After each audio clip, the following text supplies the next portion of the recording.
नमस्कार, मैं प्रेम, आप देख रहे हैं एमके न्यूज इंडिया। बीजेपी से सांसद और केंद्रीय मंत्री गिरिराज सिंह ने कहा है कि फिर से 1947 में जिस तरह से जिन्ना ने बंटवारा किया था भारत को, इस दोबारा जो है अब एआईएमआईएम के चीफ असदुद्दीन ओवैसी जो है भारत को दो टुकड़े में बांटने की तैयारी में लगे हुए हैं। ये बड़ा आरोप लगाए हैं।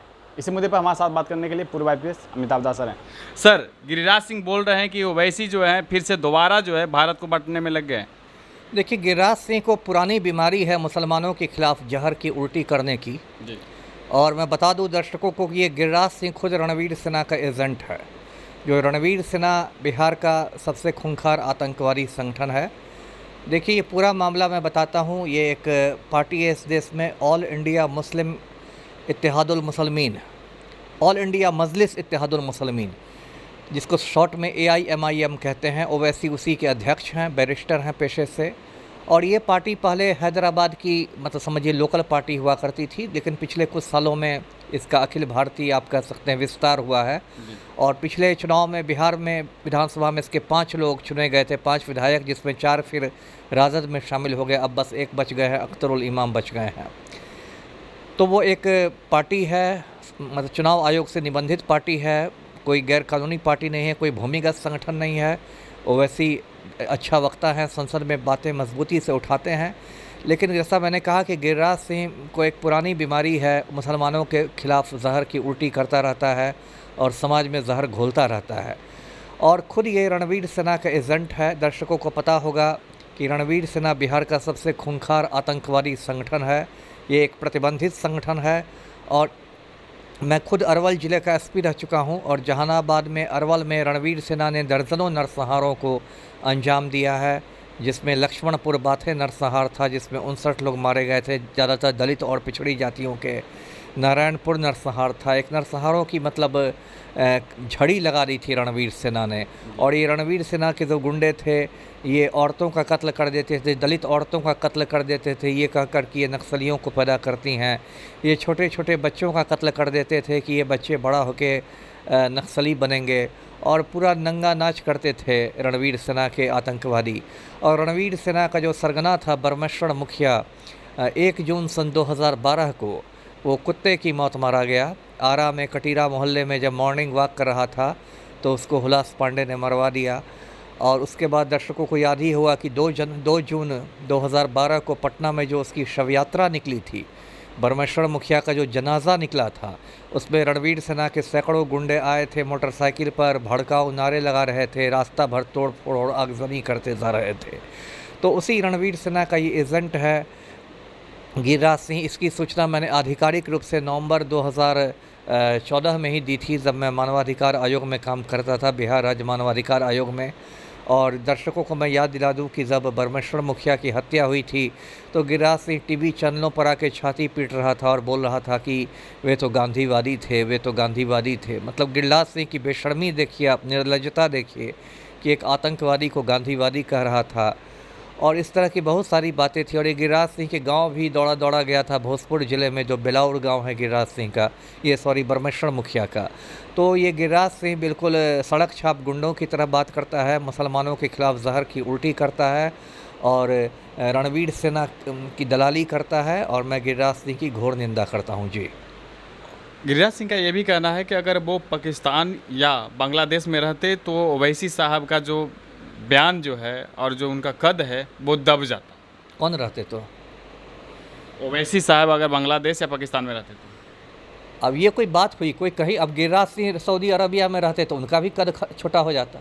ये कोई बात हुई? ये तो मूर्खतापूर्ण बात हुई। मैं भी कहूँगा कि यदि गिरिराज सिंह सऊदी अरबिया में रहते तो हो सकता अभी जेल में चक्की पीसते। भारत में हैं इसलिए कैबिनेट मंत्री हैं। तो ये तो कोई बात नहीं ना हुई, तो निरर्थक बात हुई कि वो यहाँ रहते तो ऐसा होता, वहाँ रहते तो ऐसा होता। ये तो कोई बात नहीं हुई। जी। ये विवादित बयान देना और जो कहते हैं कि हम जाति और धर्म के बात नहीं करते, सबका विकास के साथ काम करना चाहते हैं और कर भी रहे हैं। मोदी किसी का जो है A to Z जो कहा जाता है पार्टी की है, तो कहीं ना कहीं ये भी देखा जाता है कि धर्मनिरपेक्ष की बात करते हैं, धर्म पे भी नहीं, वही है। ये तो देखिए, भाजपा को इसलिए भारत जलाओ पार्टी कहते ही हैं। भाजपा की जो पूरी राजनीति है वो मुस्लिम विरोध की राजनीति है, नफ़रत पर आधारित राजनीति है। और ये लोग इसलिए हिंदू मुसलमान करते हैं भाजपा वाले, जिससे कि लोग मतलब मूल समस्याओं से लोगों का ध्यान भटकाने के लिए। जैसे आज जो हिंदुस्तान की ज्वलंत समस्याएं हैं वो महंगाई है, बेरोज़गारी है, भ्रष्टाचार है ना। अब यहाँ पढ़े लिखे लोग को प्रधानमंत्री कहते हैं कि पकौड़े तलना भी रोज़गार है। मतलब इंजीनियरिंग की पढ़ाई करके आप पकौड़े तलिए, मेडिकल की पढ़ाई करके आप पकौड़े तलिए। सेना में बहाली बंद हो गई है, अग्निवीरों की बहाली हो रही है, रेलवे में बहालियाँ नहीं निकल रही है, बहुत कम निकल रही हैं। महंगाई से आम आदमी की कमर टूट गई है, भ्रष्टाचार से कमर टूट गई है। प्रधानमंत्री जो है गौतम अडानी के आज्ञाकारी चपरासी बने हुए हैं। तो इन ज्वलंत समस्याओं से देश का ध्यान हटाने के लिए भाजपा वाले जो हैं ये हिंदू मुसलमान करते रहते हैं, जिससे कि जनता इसी में उलझी रहे और बाकी मुद्दों पर बात नहीं हो। जी।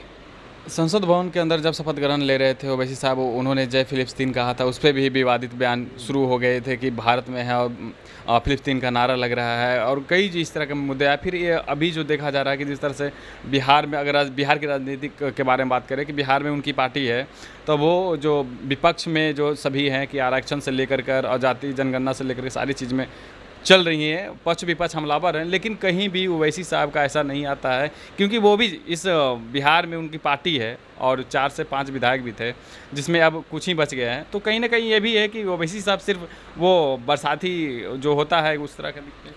नहीं, वो जो आप कह रहे हैं बरसाती मेढक वाली बात, वो वैसी ही क्या, वो तो इस देश के 99% राजनेता बरसाती मेढक ही हैं। मोदी जी किस मेढक से कम है ना। तो ये तो मतलब बस ओवैसी पर ये बात नहीं लागू होती है, ये तो राजनेताओं का चरित्र ही है।